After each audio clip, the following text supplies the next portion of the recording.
നമസ്കാരം വിനോദ് സർ. നമസ്കാരം sir, American സമ്പദ് വ്യവസ്ഥയിൽ അവർക്ക് വൻ നേട്ടം ഉണ്ടാക്കാൻ പോകുന്നതാണ് H-1B എന്ന പുതിയ അവരുടെ വ്യവസ്ഥ. അത് ഇന്ത്യൻ ട്രേഡ് പ്രസ്ഥാനത്തിന് പ്രത്യേകിച്ച് IT ഫീൽഡിന് വളരെ ദോഷകരമായി, IT പ്രൊഫഷണലുകൾക്ക് ദോഷകരമായി സംഭവിക്കില്ലേ? ഏതാണ്ട് $1,00,000 വർദ്ധിപ്പിച്ചിരിക്കുന്നത്. ഇങ്ങനെ കുത്തനെയുള്ള വർധനവ് ഇന്ത്യൻ IT പ്രൊഫഷണലുകൾക്ക് എങ്ങനെ ബാധിക്കും? ഇന്ത്യക്ക് അത് എത്രത്തോളം ഈ ഒരു വിഷയം ഇന്ത്യയെ എത്രത്തോളം ബാധിക്കും? അമേരിക്കയ്ക്ക് അതുകൊണ്ട് വൻ നേട്ടമാണോ ഉണ്ടാകുന്നത്?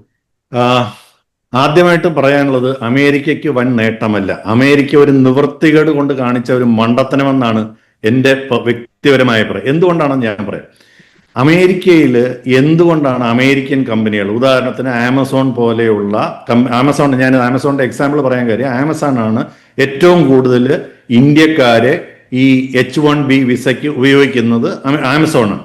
ഇതുപോലുള്ള അനേകം കമ്പനികളുണ്ട്, 8-10 മേജർ കമ്പനികളുണ്ട്. അപ്പൊ ഇവരൊക്കെ എന്തുകൊണ്ടാണ് ഇന്ത്യക്കാരെ ഉപയോഗിക്കുന്നതെന്ന് പറഞ്ഞാൽ, ഇവര് അമേരിക്കക്കാരെ ഇതേ ജോലിക്ക് ഉപയോഗിക്കുകയാണെങ്കിൽ അവർ ഇതിനേക്കാൾ ഉയർന്ന ശമ്പളം കൊടുക്കേണ്ടി വരും. അപ്പോൾ അമേരിക്ക, ഈ ട്രംപിന്റെ ഒരു സങ്കല്പം എന്ന് പറഞ്ഞാൽ അമേരിക്കയിൽ ജോലി സാധ്യതകൾ കൂട്ടുക എന്നുള്ളതാണ് പുള്ളിയുടെ പ്രഖ്യാപിത ലക്ഷ്യം. അപ്പൊ അതിനു വേണ്ടി അപ്രതീക്ഷിതമായി വീണ്ടും വിചാരമില്ലാതെ ചെയ്തു എന്ന് ഞാൻ പറഞ്ഞ അതുകൊണ്ടാണ്. അദ്ദേഹം എന്ത് ചെയ്തു? സാധാരണഗതിയിൽ നമ്മളൊരു $1,700 മുതൽ $4,500 വരെയാണ് ഒരു വർഷം ഒരു കമ്പനി ഒരാളെ എടുക്കണമെന്നുണ്ടെങ്കിൽ ഈ H-1B വിസയ്ക്ക് വേണ്ടി അമേരിക്കൻ സർക്കാരിന് ഈ അല്ലെങ്കിൽ അതിന്റെ ഫീസായിട്ട് കൊടുക്കേണ്ടി വന്നിരുന്നത് $1,700 മുതൽ $4,500. ഈ വ്യത്യാസം എന്ന് പറഞ്ഞു കഴിഞ്ഞാൽ അത് ഓരോ കാറ്റഗറി, ഏത് കാറ്റഗറിയാണ് എടുക്കുന്നതെന്നനുസരിച്ചിട്ടാണ് ഈ ഇതിന്റെ ഫീസിന്റെ വേരിയേഷൻ ഇപ്പോൾ ഉണ്ടായിരുന്നത്.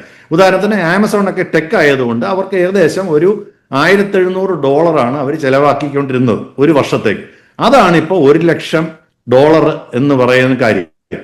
എന്ന് വെച്ചാൽ അമേരിക്കക്കാരെ എടുക്കുന്നതാണ് ജോലി. ഈ ഫീസും കൂടെ നമ്മൾ കണക്കാക്കുകയാണെങ്കിൽ അമേരിക്കക്കാരെ അവർക്ക് ജോലിക്ക് എടുക്കുന്നതാണ് ലാഭം. ഇതായിരുന്നു ട്രംപിന്റെ ഉദ്ദേശം. തുടക്കത്തിൽ പറഞ്ഞിരുന്നത് ഓരോ വർഷവും $1,00,000 കൊടുക്കണം എന്നാണ് വ്യക്തമായിട്ട് അദ്ദേഹം പറഞ്ഞിരുന്നത് ആ ഇനിഷ്യൽ സംഭവത്തിൽ. അതുകൊണ്ട് ഇനി നിങ്ങൾ ആരും ഇന്ത്യക്കാരും ഇങ്ങോട്ട് വരണ്ട, ഇതായിരുന്നു അവർ പറഞ്ഞത്. 24 മണിക്കൂർ കൊണ്ട് അതിന്റെ അപകടം അവർക്ക് മനസ്സിലായി. കമ്പനികൾ പറഞ്ഞു ഇവിടുത്തെ കമ്പനികളെല്ലാം പൂട്ടിപ്പോകും. ഒന്ന്, അമേരിക്കയിൽ അത്രയും പേരില്ല, അതായത് അതിന്റെ 71% ഈ H-1 വിസ ഓരോ വർഷം ഓരോ കോട്ടയുണ്ട്. ഈ ഓരോ കോട്ടയിൽ വരുന്നതിനകത്ത് 71% പേര് ഇന്ത്യക്കാരാണ്. അപ്പൊ ഇന്ത്യക്കാരില്ലാതെ തൽക്കാലം ഇത് ഒരു ദിവസം കൊണ്ട് അവർക്ക് ഉണ്ടാക്കിയെടുക്കാൻ പറ്റുന്ന ഒരു ഇതല്ല. അപ്പൊ 71% പേര് ഇന്ത്യക്കാരായതുകൊണ്ട് ഇത്രയും പേർക്ക് $1,00,000 വെച്ച് ഓരോ വർഷം കൊടുക്കുമ്പം ഇത് നടക്കാൻ പോണില്ല, ഇവിടുത്തെ കമ്പനികളെല്ലാം പൂട്ടിപ്പോകുമെന്ന് പറഞ്ഞപ്പോഴാണ് 24 മണിക്കൂറിൽ ക്ലാരിഫിക്കേഷൻ വന്നു. ഇതുവരെ ഉള്ളവർക്ക്, ഇത് അന്ന് പറഞ്ഞിരുന്നത് അങ്ങനല്ല, ഇതുവരെ ഉള്ളവർക്കൊക്കെ ആപ്ലിക്കബിൾ ആണെന്നാണ് ആദ്യം പറഞ്ഞത്. ഇതുവരെ ഉള്ളവർക്ക് ആപ്ലിക്കബിൾ അല്ല. 2, ഇനി പുതിയതായി വരുന്നവർക്ക് മാത്രമേ ഇത് ആപ്ലിക്കബിൾ ഉള്ളൂ. മാത്രമല്ല ആനുവൽ ഫീ ഇല്ല, ഒരു പ്രാവശ്യമേ ഈ ഫീസ് കൊടുക്കേണ്ടി വരുള്ളൂ. ഇങ്ങനെയൊക്കെ ക്ലാരിഫിക്കേഷൻ വന്നിട്ടുണ്ട്. അതാണ് ക്ലാരിഫിക്കേഷനിൽ വന്നിരിക്കുന്നത്. അത് ഇവന്മാര് പറയുന്നത് കൊണ്ട് നമുക്കൊന്നും ഉറപ്പിക്കാൻ പറ്റില്ല. ഇന്ന് പറയുന്നതല്ല നാളെ പറയുന്നത്. ഇപ്പൊ നമ്മുടെ സർക്കാർ ഒരു നയം പ്രഖ്യാപിച്ച് അതിനകത്ത് ഉറച്ചു നിൽക്കും. ഇവരൊക്കെ ഉള്ള ഒരു പ്രശ്നം എന്ന് പറഞ്ഞാൽ ഇവരിങ്ങനെ ഓരോ സമയത്ത് ടിപ്പിക്കൽ ബിസിനസ്സുകാരുടെ ഈ ബാർഗെയിൻ ചെയ്യുന്നത് പോലെയാണ് ഇവർ ഓരോ പരിപാടി കൊണ്ട്. ഇപ്പൊ നമ്മുടെ താരിഫിന്റെ കാര്യത്തിൽ തന്നെ നമുക്കറിയാം. അപ്പൊ അതുകൊണ്ട് അതുപോലും ഇപ്പോഴത്തെ പ്രഖ്യാപനം പോലും അവിടുത്തെ കമ്പനികൾക്ക് വയബിൾ ആകില്ല. കാരണം എന്താ വെച്ചാൽ ഇത് ഇപ്പൊ ഞാൻ പറയാം, ഇപ്പം നമ്മുടെ ഇവിടുത്തെ കമ്പനികൾ ധാരാളം നമ്മുടെ കമ്പനികൾക്ക് എന്താണ്, ഇതിന്റെ ഇന്ത്യൻ കമ്പനികളെ പറ്റി ആലോചിക്കാം. ധാരാളം ഇന്ത്യൻ കമ്പനികൾ അമേരിക്കയിൽ ടെക് സപ്പോർട്ട് കൊടുക്കുന്നുണ്ട്, ഈ ടെക്നോളജിക്കൽ. ഇപ്പൊ ഇത് ഹൈലി സ്കിൽഡ് ആയിട്ടുള്ള ഏത് ജോലിക്കും ഇത് ബാധകമാണ്. ഇത് പ്രധാനമായിട്ട് ടെക്നോളജിയാണ്. ഡോക്ടർമാര്, സയന്റിസ്റ്റുകള്, മാത്തമാറ്റീഷ്യൻസ്, ഇത് ഈ സയൻസിന്റെ എക്സ്പേർട്സ്, ഏത് ഹൈലി സ്കിൽഡ് ജോബിനും ഈ H-1B വിസയാണ്. അപ്പൊ അങ്ങനെ വരുമ്പോ ഈ അടുത്ത 2-3 വർഷത്തേക്ക് ആരെയൊക്കെ അമേരിക്കയിലോട്ട് വിടണമെന്ന് ഇന്ത്യൻ കമ്പനികൾ പ്ലാൻ ചെയ്ത് വെച്ചിട്ടുണ്ട്. എവിടെ നമ്മുടെ ധാരാളം കാര്യങ്ങൾ ഇന്ത്യയിൽ നിന്ന് ഓപ്പറേറ്റ് ചെയ്യാൻ പറ്റുമെങ്കിലും അവിടുത്തെ ക്ലയന്റിനെ കാണുക, അവരെ ട്രെയിൻ ചെയ്യുക, അവിടുത്തെ സ്റ്റാഫിനെ ട്രെയിൻ ചെയ്യുക, അവിടുത്തെ സംവിധാനങ്ങൾ കോർഡിനേറ്റ് ചെയ്യാനൊക്കെ ഇവിടുന്ന് കുറച്ചുപേര് അവിടെ പോയേ പറ്റൂ. അപ്പൊ ആരെയൊക്കെ നമ്മൾ അങ്ങോട്ട് അയക്കണോ അവർക്കെല്ലാം $1,00,000 വെച്ച് കൊടുക്കേണ്ടി വരും. അപ്പോൾ അത് ഇന്ത്യൻ കമ്പനികൾക്ക് ചെറിയൊരു അടിയാവും. മാത്രമല്ല നമ്മൾ നോക്കുകയാണെങ്കിൽ ആർക്കെങ്കിലും അമേരിക്കൻ സ്വപ്നങ്ങൾ, ഈ എന്തിനാണ് ഇവിടുത്തെ ആളുകൾ അമേരിക്കയിൽ പോകണം, ഇവിടെ കിട്ടുന്ന കാശിനേക്കാളും വളരെയധികം കാശ് അവിടെ കൂടുതൽ കിട്ടും. അപ്പൊ അമേരിക്കൻ സ്വപ്നങ്ങളുമായിട്ട് ഒരുത്തൻ കമ്പ്യൂട്ടർ പഠിക്കാൻ പോയിട്ടുണ്ടെങ്കിൽ അവൻ പുറത്തിറങ്ങി വരുമ്പോ അവന് ഇനി ജോലി അമേരിക്കയിൽ കിട്ടാനുള്ള സാധ്യതകൾ തൽക്കാലം വിരളമാണ്. ഈ കണ്ടീഷനാണെങ്കിൽ പ്രയാസമാണ് എന്നുള്ളതൊരു പച്ചയായ സത്യം നിൽക്കുന്നു.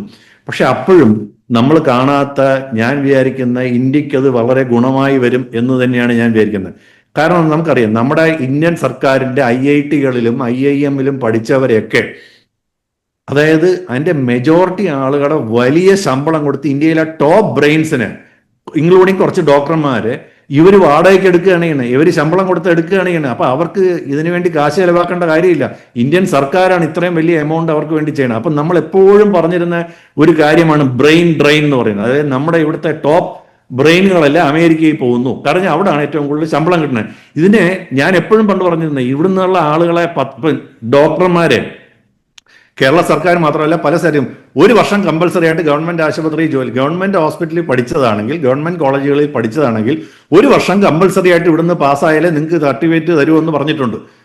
ഇതുപോലെ ഞാൻ പണ്ടേ പറഞ്ഞിരുന്നതാണ് 5 വർഷം 10 വർഷം ഇന്ത്യയിൽ ജോലി ചെയ്തിട്ട് നിനക്ക് പുറത്തു പോകാൻ പറ്റുള്ളൂ എന്ന് പറഞ്ഞ IIT സർക്കാർ, IIM IIT പോലുള്ള സർക്കാർ സംവിധാനങ്ങളിൽ പഠിച്ച അവരാണല്ലോ ഏറ്റവും ടോപ്പ് കക്ഷികൾ. ഇത് പണ്ടേ ഞാൻ പറഞ്ഞിരുന്ന ഒരു ഐഡിയ ആണ്. പക്ഷെ അത് ചെയ്യാൻ ഗവൺമെന്റ് ധൈര്യം വന്നിട്ടില്ല. കാര്യം അത് വലിയ പ്രശ്നങ്ങളിലോട്ട് കലച്ചു. ശരിക്കും പറഞ്ഞാൽ ഇന്ത്യക്ക് വേണ്ടി ഇത് അമേരിക്കക്കാർ ചെയ്തു തന്നു എന്നുള്ളതാണ് ഞാൻ പറയുന്ന ഏറ്റവും നല്ല കാര്യം.